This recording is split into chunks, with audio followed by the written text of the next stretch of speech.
Welcome, folks. Got another Monday morning Howl podcast. Special guest here today, Billy Holtan. Billy, what's going on today? Oh, just decided to pop in. I came back from Oregon to see my parents for Thanksgiving. I decided to come down here, surprise the guys, and come check in, see what's going on with Northern State Wrestling. Yeah, so obviously, like I said, it was a surprise today. So we twisted his arm, got him on the podcast. So, obviously Billy wrestled here for 5 years, and he's been here, coming back for 3 years. Yeah. As an assistant coach, coming here during wrestling season and help us out. So obviously, a lot of our social media stuff over the last few years, that was Billy running a lot of that stuff. So appreciate his hard work with that. But now he's kind of taking time off, and tell us a little bit about what you do full time. So my real job, I'm a wildland firefighter out in Eastern Oregon. I work with helicopters. I'm a helicopter repeller. So like a little bit about that job is we get a call and then we go repel fires in remote wilderness areas that are hard to access. There's usually 4 of us, maybe a few more if we need more, but it's a pretty cool job, pretty tough, remote work. Like it a lot. Kind of started doing that about 3 years ago. Been doing fire for like 5 or 6 years now in general. But yeah, I think it's a pretty neat job. Awesome. It gives me a lot of free time in the winter. Not sure what I'm going to do now this winter that I don't have this to do, but we'll figure it out. Yeah. Well, 1 year you went and got scuba certified down in Costa Rica. Yep.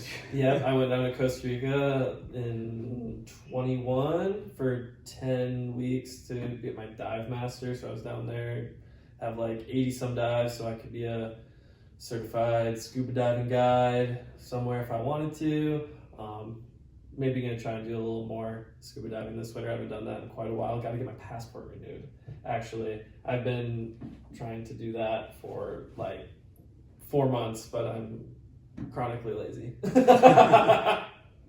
And why don't you maybe talk to us a little bit, like what are some of the states you've traveled to for your job, for the position and things you've done? So most of the states I've been to are out west, obviously being out in Oregon, but every year you get to go to a few different places. Like been to Oregon, Washington, California, New Mexico, Montana, Wyoming, South Dakota, Alaska. That was pretty cool. Went there 2 years ago. This year I spent most of the time in Washington, actually. I probably spent like 2 months total in Washington. Had like 5 or 6 fires up there. It's pretty cool. Got to see a lot of different wilderness areas. It's actually kind of funny. So people are like asking me stuff about Oregon and like different places. I've been to a lot of places in Oregon, but they're kind of just like dots on a map, like some random ridge in a wilderness area. Like never even been to Portland or that kind of stuff. Actually got to go to the coast finally this fall and go check that out. You get to kind of do a lot of different stuff. I got to help out with a hunt up in Washington this year. They had some stuff, they needed help, and I really wasn't doing much, so I got to go help with their trophy hunt. It's in their the Walla Walla watershed. Going out and like checking permits because they only give out like 10 or 11 permits to hunt in there and check to see if the right people are in there. So that's kind of cool. Working for the Forest Service is kind of do what you need to do, like help out here and there. But yeah, get to travel all over the place. It's really cool working with helicopters and aircraft because you get to fly a lot of places, and I do not like driving, even though I drove out here and I'm really dreading the drive back. Yeah. So when you describe to people, like when you fly in and rappel into a spot, how long are you there and how do you get back home? So it really depends on like the fire and whatnot. The longest I'd been on a fire was like 2 weeks. It was a pretty big fire, and we ended up just like helping out, doing stuff for 2 weeks. But usually for this year, it's been somewhere between like 4 to like 6 or 7 days. I'm out there, so you like you fly up, you do some circles, check it out, see what you can do, and then they throw the ropes out, you slide down.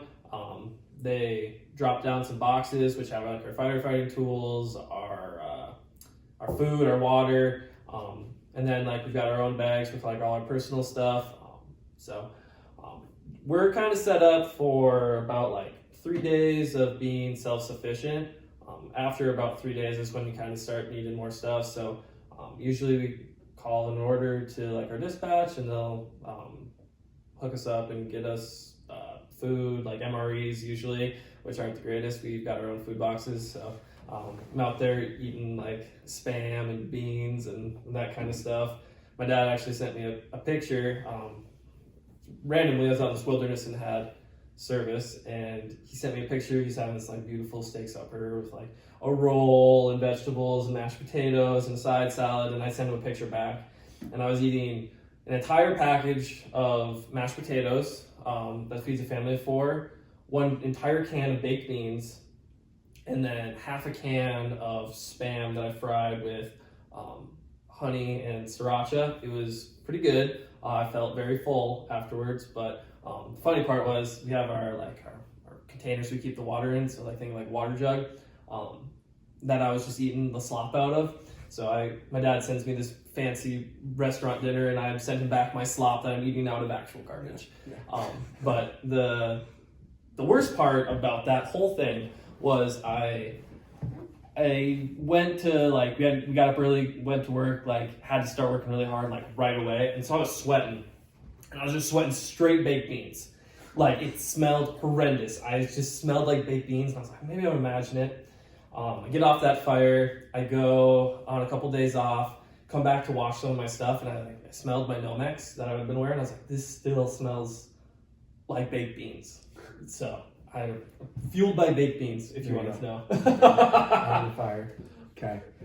Well, awesome, man. And basically, once you're done, you have to hike back out and carry all the stuff out. Yeah. Usually, that's kind of the MO for it is, pack it in, pack it out. Unless you have an egregious amount of stuff, hundreds and hundreds and hundreds of pounds of things. Usually, it's you're just packing it out. You can do 120, 130 pound pack outs occasionally. Sometimes, it's usually 80 to about that top end. They can be pretty gnarly, miles in the wilderness. Sometimes you're lucky, you find a trail. Gotten really good at using a map. Sometimes you find that the fastest way is not a direct route. Yeah. Well, cool, man. Well, no, we appreciate all you've done for us the last few years, and obviously when you wrestle here too as well, but it's cool to kind of catch up with you and hear about your real life job and when you're not here. Obviously you'll probably stayed involved with wrestling in some way, shape, or form, but yeah, I kind of helped with a little bit of a club out there. They've got actually a former repeller. He's got a little wrestling club that he runs out of just a garage shop kind of thing. It's one mat. He's got 20 kids, so I go out there and help out a couple times a week and show some stuff, and then get made fun of because I call it the wrong name. Oh, yeah. Different terminology, right? Yeah, so I got to show them how we wrestle in the Midwest. Yeah. Well, cool. We appreciate you stopping by. As far as for this week, we do have our home duel against Minnesota State Moorhead. That's going to be on Thursday, so hopefully we get a great crowd for that.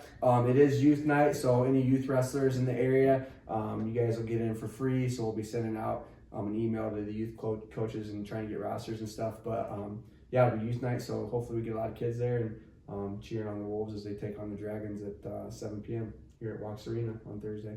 So thanks again, Billy, for stopping by. As always, go Wolves.